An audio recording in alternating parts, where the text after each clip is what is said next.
So hey guys, welcome back to the channel again. Hope you are all good. In today's video, we're gonna talk about how exactly Apple and Google form one of the most powerful partnerships in tech field. But before starting the video, make sure you hit the subscribe button and also press the bell icon too. Now let's get started.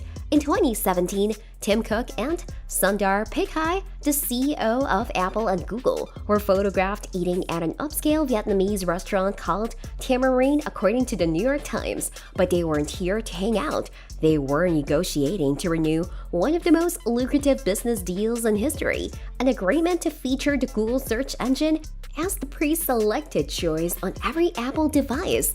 But wait, how is this lucrative? Also, aren't Apple and Google the ultimate tech rivals? We've all asked these questions before. iPhone or Android, Safari or Chrome, Google Maps or Apple Maps?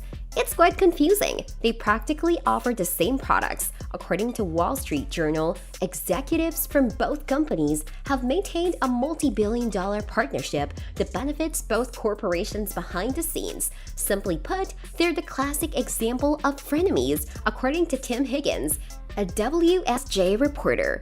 On one side, they're fierce rivals competing for you as their customer, yet greatly benefiting when they work together. Let me explain further. Essentially, Google pays Apple around $8 to $12 billion every year, around one-third of Alphabet's, Google's parent company, annual profits to ensure it's the default search engine for Safari. With access to more than 1 billion Apple devices, this deal has helped Google dominate the search market and accounted for 90 to 95% of search engine queries in the US. Since Google makes money on ads for every search query, having access to such a large market has boosted their business. NPR also claims this partnership also provides a whopping one-fifth of Apple's worldwide income. Over time, Google became the default search engine on other Apple products, including the iPhone in 2007.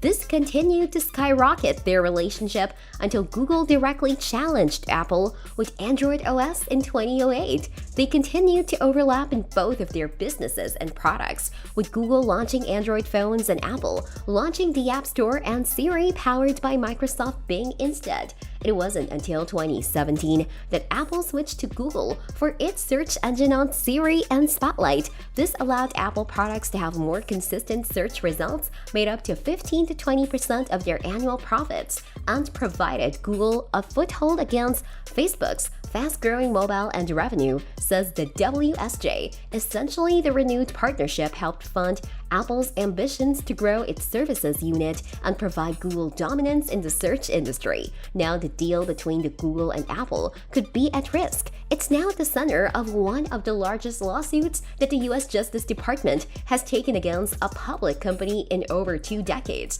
The Justice Department claims Google uses illegal tactics to protect its monopoly and choke off competition in web search. The prospect of losing the Apple deal has been named a code red scenario inside Google. Daisuke Wakabayashi and Jack Nicas, writers for the New York Times, wrote that online businesses like Yelp and Expedia often complain Google's domination enables them to charge ad fees when people look up their names and steer consumers toward its own products like Google Maps.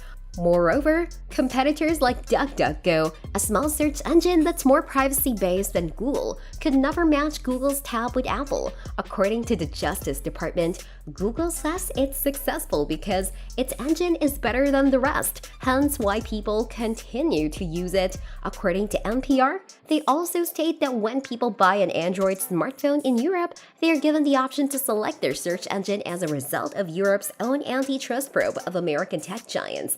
However, a breakup between the companies would force Apple to lose billions of dollars and stagger Google's growth, though it would allow other products like Bing or DuckDuckGo a better chance in the market. Apple and Google may not regain their dominance in the industry.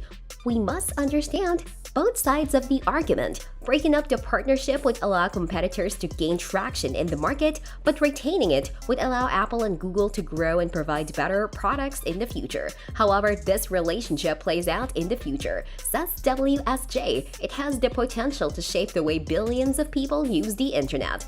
Google and Apple might, in theory, look like two juggernauts vying for supremacy, offering seemingly competing products in computing, mobile phones, browsers, and much more. But the reality is very different, and the two companies' collaboration poses a threat to the open web as we know it. Here's the Wall Street Journal's 2020 explainer on the relationship between these two huge corporations and why their collaboration has got the attention of the antitrust sphere. In the worlds of search and advertising, Google is the top dog, and through changes to the Chrome browser and online cookies, it threatens to change the shape of the online ecosystem on its own terms and closing the open web as we know it. So that's how Apple and Google formed one of the most powerful partnerships in the tech field, and they're also the biggest search engines all over the world. So that's all for today. Also, let me know in the comments below how you like this video. Thanks for watching!